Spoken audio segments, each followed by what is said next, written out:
Hi everybody, welcome back to Jenkins Boat Works. I am Chuck Jenkins.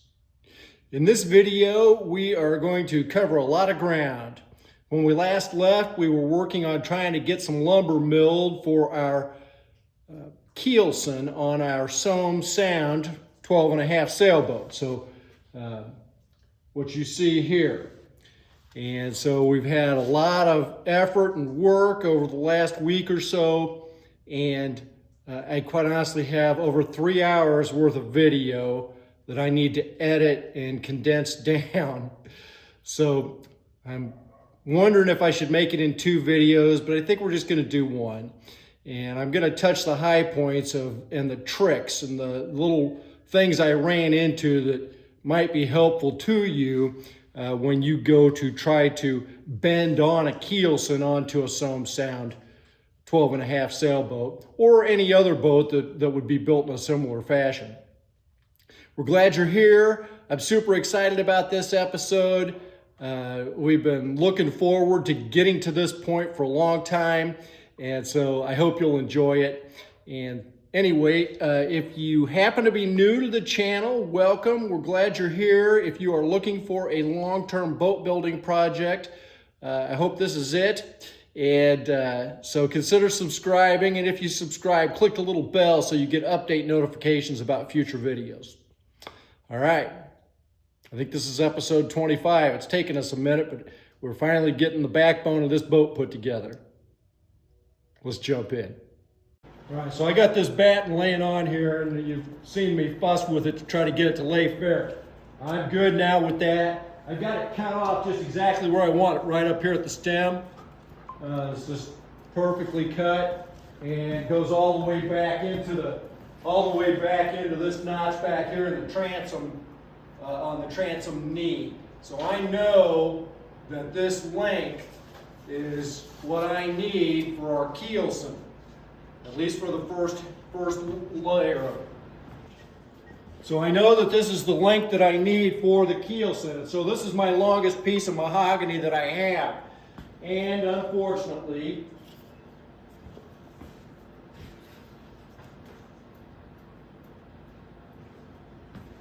we're this short.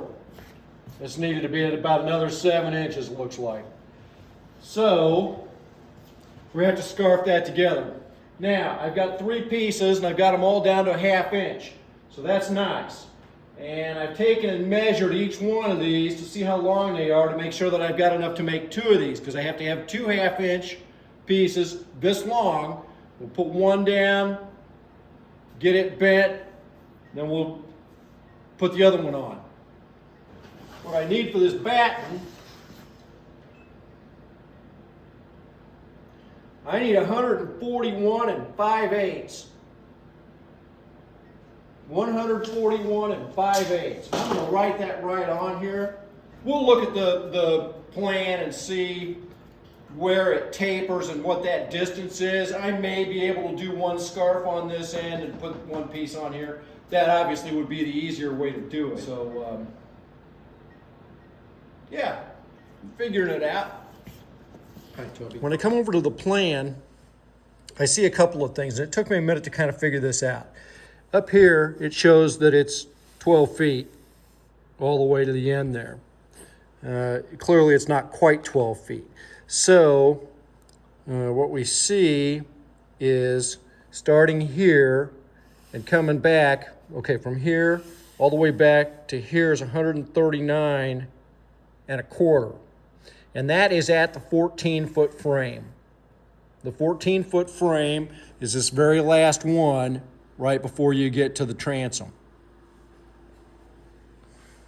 So then it shows you inboard layer, so that would be the first one we're working on, and it appears that it comes all the way to here, so it's an additional 2 7/16 inches past the 14-foot frame. So I'm adding 2 17/16 to the 139 1/4, or 139 4/16. Add that together and we come up with 141 11/16. That's 141 5/8, or 10/16. I'm off 1/16 of an inch over that whole length. I feel really good about that. Right, I was thinking my scarf ratio should be 8-to-1. I looked in John's book. That is what he recommends on page 87 when he talks about scarfing up a Keelson. So I'm going to mark back 4 inches here. 1, 2, 3, 4 inches. Then we're going to mark 4 inches here. 1, 2, 3, 4. How we're going to do that is match up this end with this line here. And being that this board is just slightly narrower than this one, I'm going to leave a little bit on the edge. And it kind of isn't important while I'm doing a cut, but I do want it straight. That's good, and then we're just going to clamp the end of that. We're going to clamp the whole thing down here on the edge of the bench. Bring this forward edge out so that we can work on it.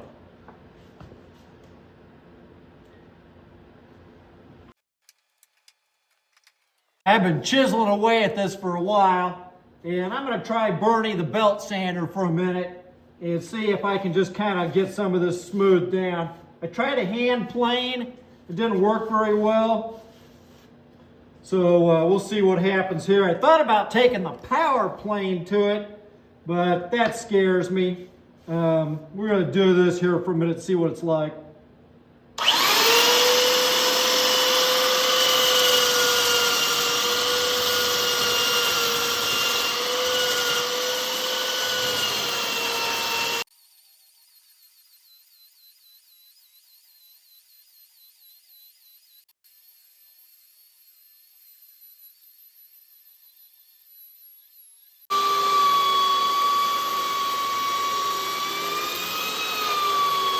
We're getting close.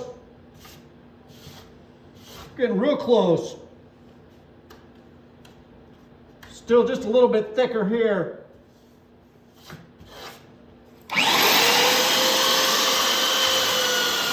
The belt sander was definitely the way to go with this. I did come off of the line just a hair right there, but it's not going to be a big deal. I can still see my line just barely in here. But that's like a feather edge on both of these now. And if I take a straight edge and put on there, man, that's good.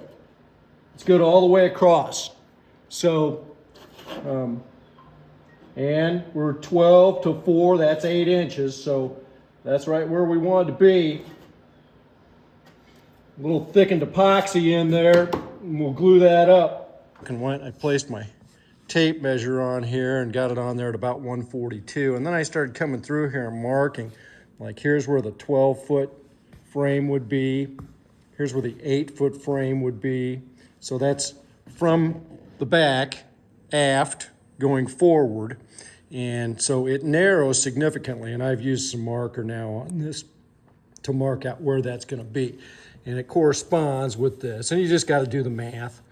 One thing about this is it shows you these numbers here are widths. Those are half breadths.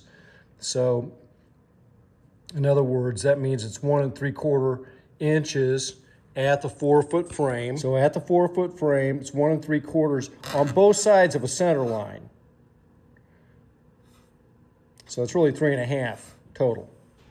Okay, so this is the piece that I'm thinking to scarf on the front end of here. And I probably only need up to here. I haven't done that much math. I've got more than enough. But I'm looking at it, and this is a 1/2 inch thick. And I'm thinking, is this gonna bend on here? So I thought, let's just play with it a second. So kind of get it centered on the stem here.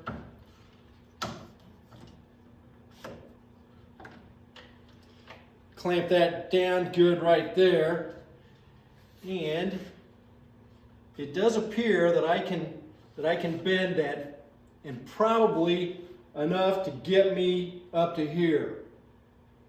So Because my thought was if I'm going to scarf this together and glue it with epoxy, but then I got to come back and steam it, the steam could play hell with the epoxy. So, but I'm fairly confident that it'll bend the way we want it to.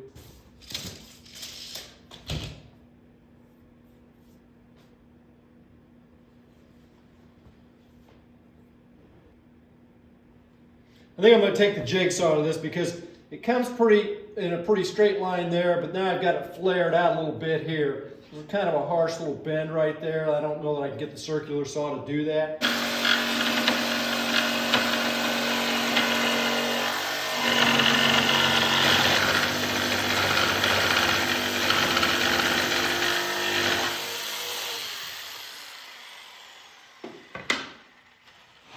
All right. Now, all I got to do is scarf that onto there. It'll be way easier than doing that whole width. 4 inches in a 1/2 inch because it's 1/2 inch thick. So it's going to be a 4-inch joint right here. In order to do that, then we've got to plane all this down till we're feather thin here and feather thin at the edge of this one.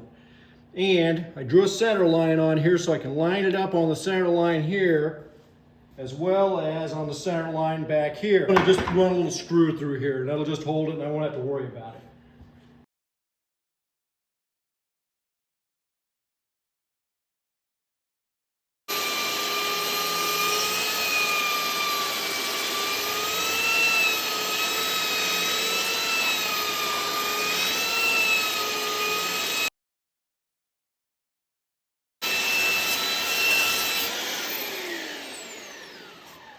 I think I'm going to quit.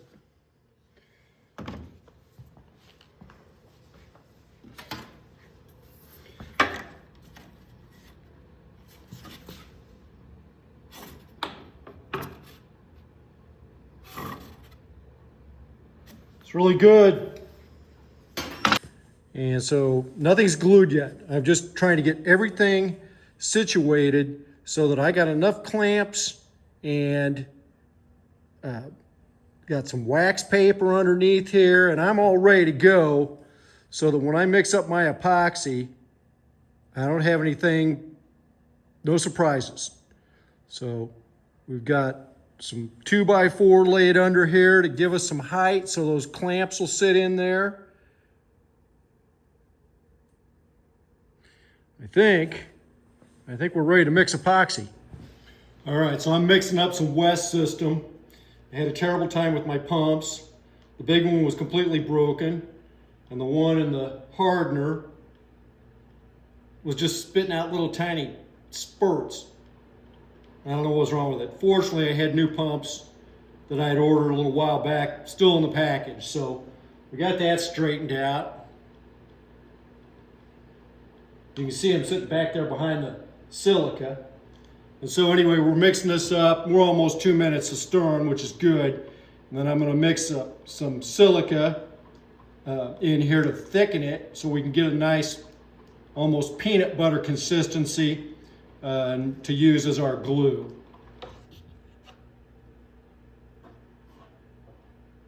Maybe I don't have too much.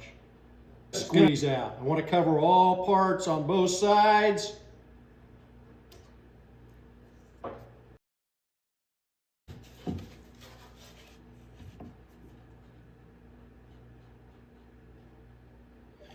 Trying to make those center lines match up. Just like that. And put a clamp or two, it moved. It's okay.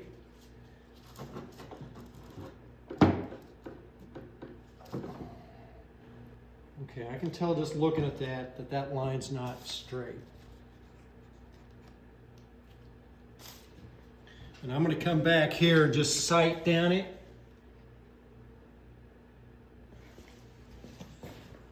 It needs to come just a little bit.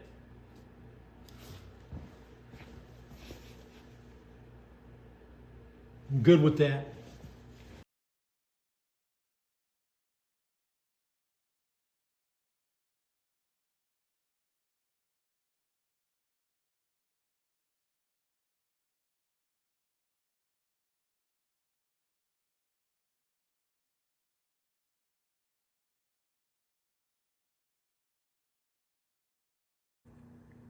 Okay, so we got these glued up. Looks pretty good. This one looks good. And what I was doing was I was looking at these center lines and just sighting down them to see if they look like they're straight from one board to the next. And I'm pretty convinced that I'm about as good as I'm gonna get. So we've got 2 boards now ready to be fashioned into the Keelson. And let this set up overnight. Maybe we can kind of go ahead and cut out some of the rest of the shape of this. Most of it is this width for most of the boat. It's just up at the forward part, and then there's just a slight little taper at the back when we get to the transom. So we really don't have a whole lot of that to do, but we'll work on that tomorrow, and maybe we might be able to actually bend them on here, see if we can do that. So that's going to be awesome. Oh, kind of the moment of truth.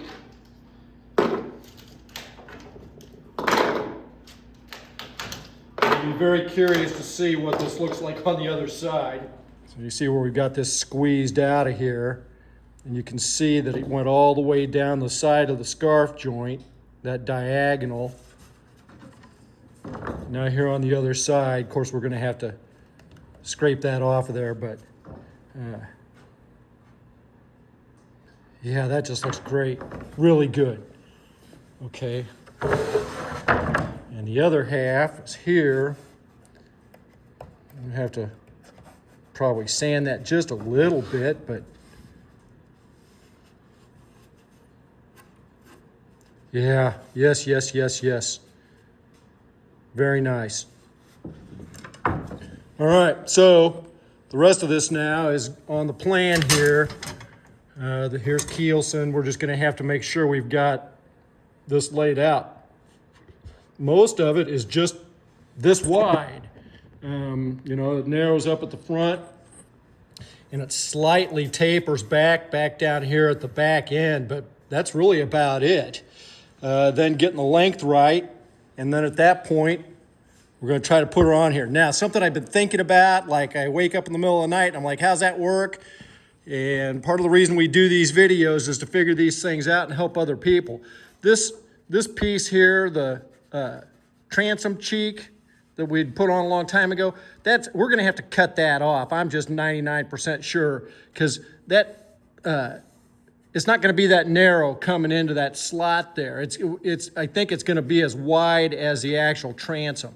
I'm not positive on that, but I'm pretty sure that we're gonna have to take the saw and like cut at the same angle as the transom knee on that transom cheek. So those are the little kinds of things that you run into with this when you're doing it, and it's just kind of not clear what you're supposed to do. So anyway, you know, maybe I could have read the plan better and realized I didn't need to come all the way up to that point, but it's always better to have more and cut it off than find out it's not long enough and you're messed up. So.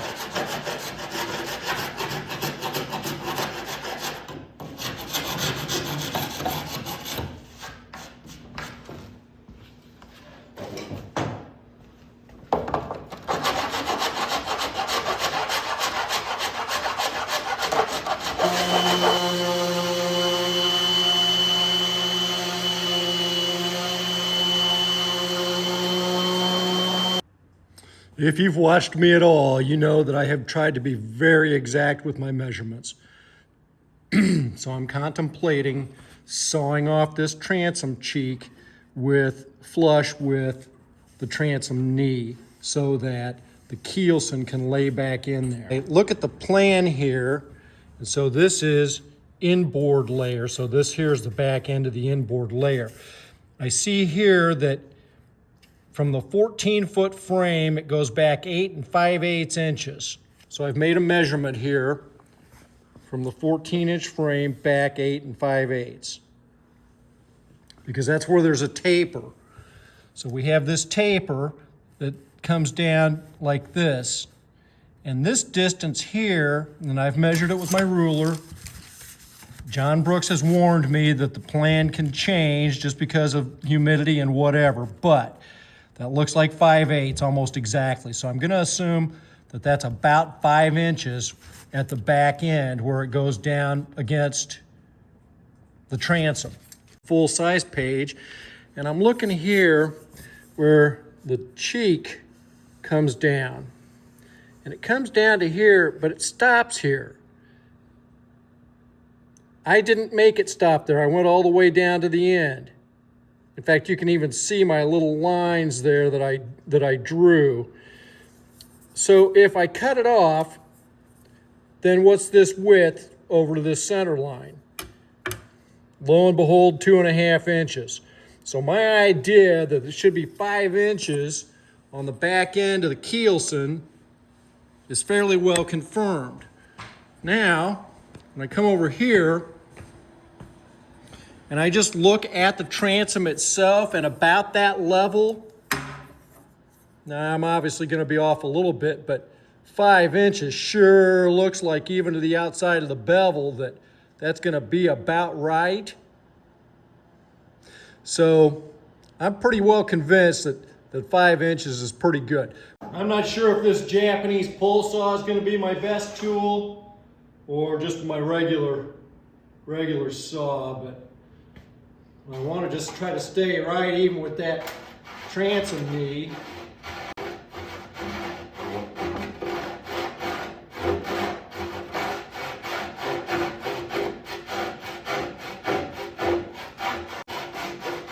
This is nerve-wracking. I don't like drilling holes in boats, and I don't like sewing off pieces.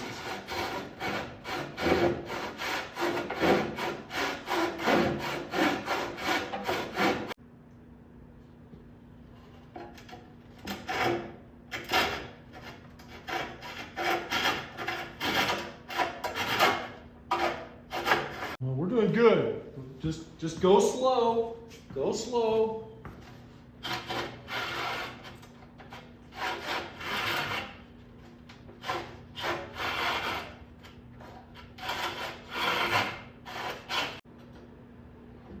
It's loose.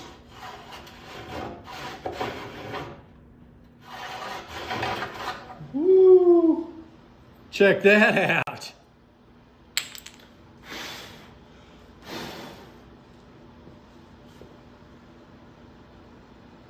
Oh my, I'm happy with that.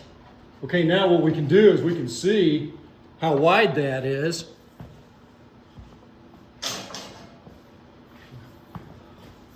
Hope it's 5 inches. Oh my gosh, right on the nose. 5 inches.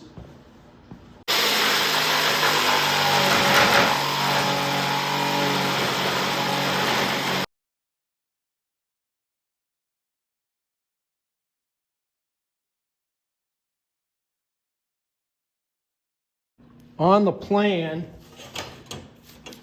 it says bevel for transom, 3/4 of an inch. 3/4 of an inch back from here, and then just bevel that out. I believe let's do that.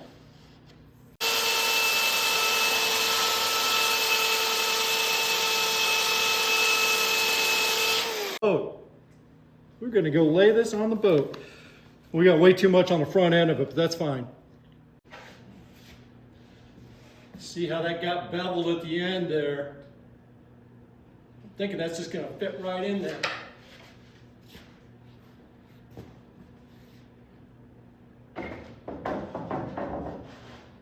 Okay, this is pretty exciting.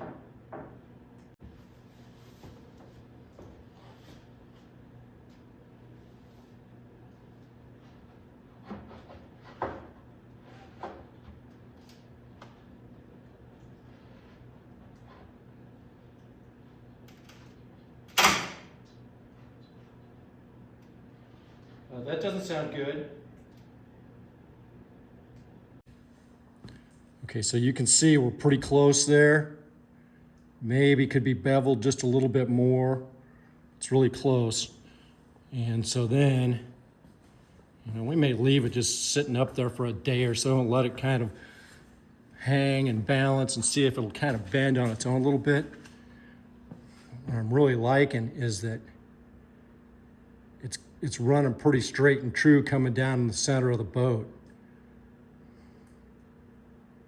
So we got way more on the front end here than we need because we only got to go to here. You can see it's way longer than that. But like if I just come and kind of bend it down here, see how it's matching up with our frames? Man.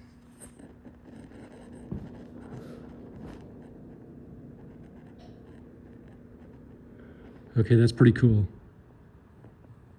Yeah, we still gotta cut this one out because it's gonna lay on top of that.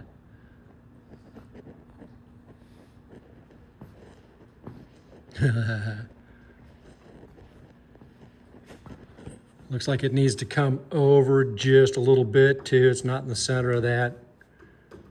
You can see it hanging. It needs to come over this side. Wow.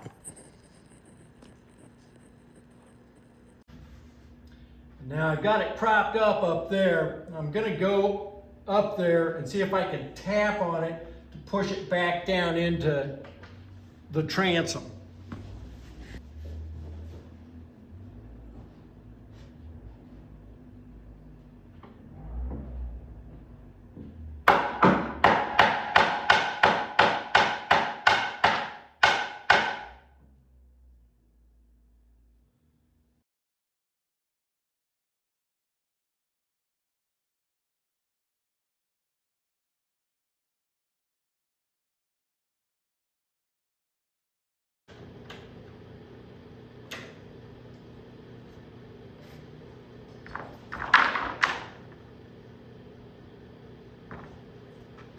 Right down the middle.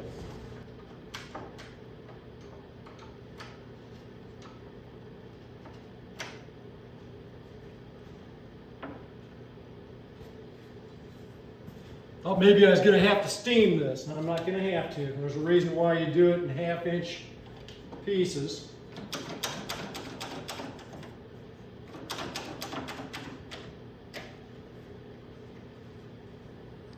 Just so you can maybe see up close just a little bit better how well we're lined up. That center line is just right on there. This Keelson looks like a fair curve, and you'll be able to see that our center line underneath there is lined up with the center of the frame. And this is true all the way back. And you can see we've got a pretty good joint there where it's beveled. So the idea now is to take some screws and screw it down and then try to put the other half on there. Wow. If you like the video, remember to like and subscribe. We'll see you next time.